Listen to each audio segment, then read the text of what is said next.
Hey everyone, I'm Nick. I'm Vic. I'm Sam. And I'm Andrew. And we're ME Board Gaming. Welcome to our channel. We decided to do a new intro now that we have all four of us together.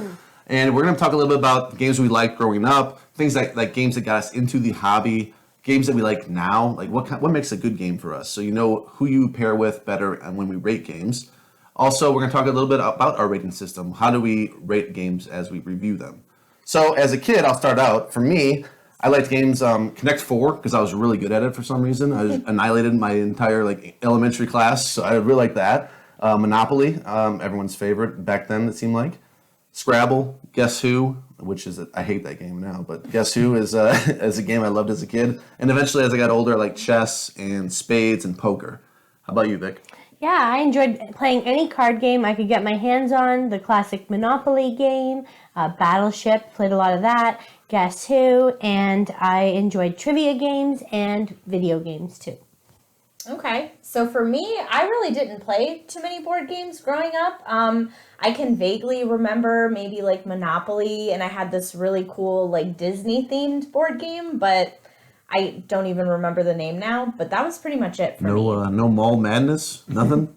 I mean, maybe like I think there was like games? that team game where you called like a board. Oh yeah, I remember that thing. I mean, I don't know if you'd really. That's the count same that. designer. That's the same designer as Mall Madness. Really? Yeah, I'm pretty sure it's the same guy. You just triggered a memory for There me. you go. And I was like, That was impromptu. I guess it's technically a game where you're like, hee hee, I'm gonna call. Yeah. He's gonna answer. Hee hee.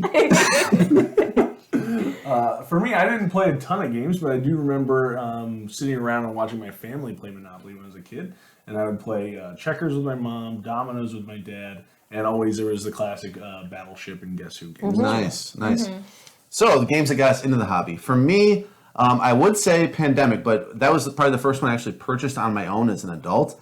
But I didn't really care for it. I thought it was okay. So the one that actually it won me over completely was Castles of Burgundy. I liked that from the jump, and I was totally impressed with the design. Thought it was silky smooth. I always say that with when a game that actually flows nicely. So I really liked that game, and that was the one that got me in the hobby. Yeah, I was in my early 20s when I played my first games of Dominion and Settlers of Catan with my friends. And then Nick got me really won over with Pandemic when we got to play a cooperative game together. For me, it was when I met this guy. He got me into board games. I really just kind of jumped into the hobby with him, and the game that I think started it all for me was Stone Age. Mm-hmm. We had played other games before then, but Stone Age was the one that really sparked my interest. Yeah. And for me, I started really getting at least exposed to some hobby board games when I was in college, and I got to play Dominion, King of Tokyo, Settlers of Catan, and Pandemic were the first ones. But it wasn't until about 2016 when I actually got really into the hobby, and my first purchase was actually 5 Tribes with all of the expansions. I just jumped right in. Right. And I also backed my first Kickstarter, which was Explorers of the North Sea by Jim Phillips. That's one of your favorite games of all time. Yeah, still up there. Yeah, Sam's too, right? Yes, Nice. I love that game. All right, as far as taste in games, what to us makes it a good game? What do you enjoy the most about games? So for me, games that give you a nice decision, a good feeling with your decisions, they're gratifying. There's a quick play, though, a good flow to the game. Things like theme don't matter as much to me personally. They might matter to more people, to other people, but not really to me. I can like a game that doesn't have a great amount of theme. I just feel like I like the decisions that make you feel like you're accomplishing things.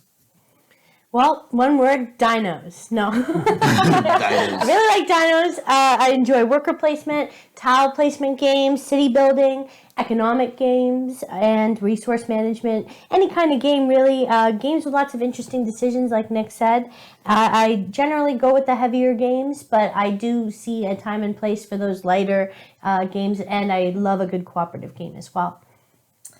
Man, I have so many things going on in my brain right now, but I would say for me, I'm all about theme. If it doesn't have a good theme, I'm kind of like, meh.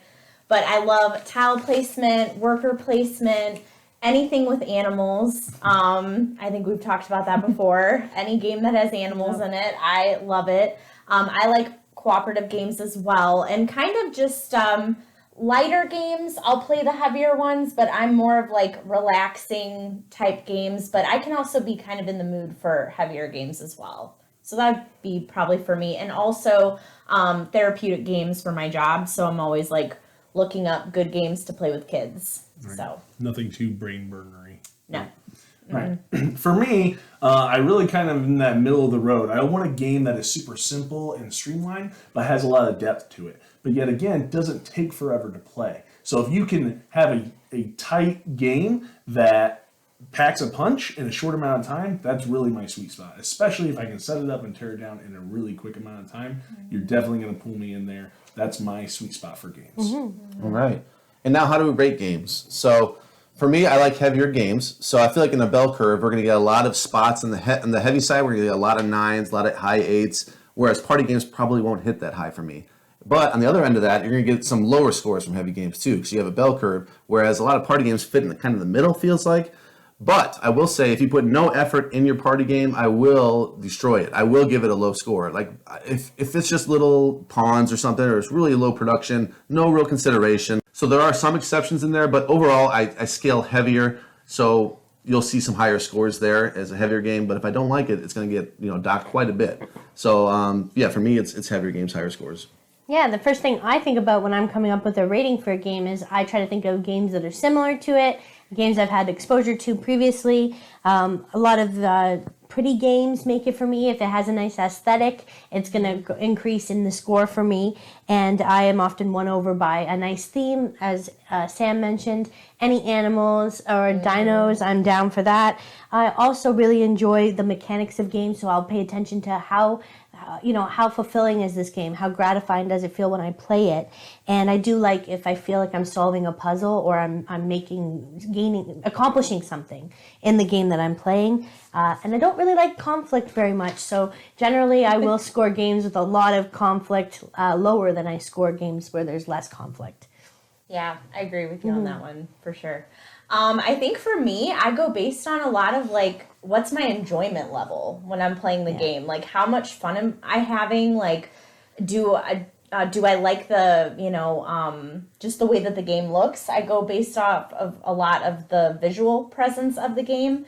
And yeah, just, how much fun did I have playing the game? But I also do try to compare it to other games that I've rated in the past. So, being like, okay, did I like it just as much as this one or a little less? And that kind of helps me with my rating too.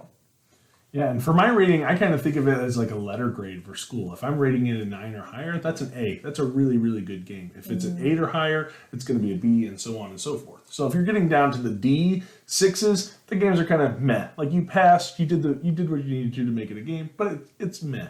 Anything lower than that, you kind of failed. So, but the way I rate it is going to also depend on the type of game. So if I'm playing a heavier, more strategic game, I'm going to be a little bit more strict with my rating because I'm going to expect a little bit more out of it based on the level of depth that goes into it. But then also it's going to be, the party games, the family games, I'm going to be a little bit more lenient. But the things that I factor into are a lot of what I talked about in the games that I have. Is it streamlined? Is it going to pack a big punch? How is set up and tear down? Theme is a big thing for me as well as production value. Another thing that I will dock really low is if there is a high amount of luck in the game. I'm sorry, but that just makes me feel like my decisions in the game don't matter if there's too much luck. Yeah, there's a lot of games like that where you feel like it's the roll of the dice. And do I even have to play this game? You want to roll for me? I don't care. Right. And on top of that, there are channels out there that will give ratings and then suggest if you should buy it or whatever, just play it or whatever. I can't do that because my 9, I can't say to buy it because that might not be for everybody. Cost prohibitive. I don't know your budget. Also, I don't know your taste in games. This could be totally Euro, totally ugly on the table. I wouldn't recommend that to Sam. Sam wouldn't recommend a cutesy game to me. So we know what each other like. We have a variety of opinions here. So you can pick, who do you pair with? Watch their videos, focus on their videos, and occasionally drop in on the other people's videos and see who you pair with. And no matter what, leave us a comment in any of the videos that we post. We cover all kinds of games. So do let us know your opinion on those games. There you go. Wrap it up. Thank you so much for watching this. We hope you enjoyed it and that you will tune in and pick out some great games from our suggestions. Bye, everyone. See ya. See ya.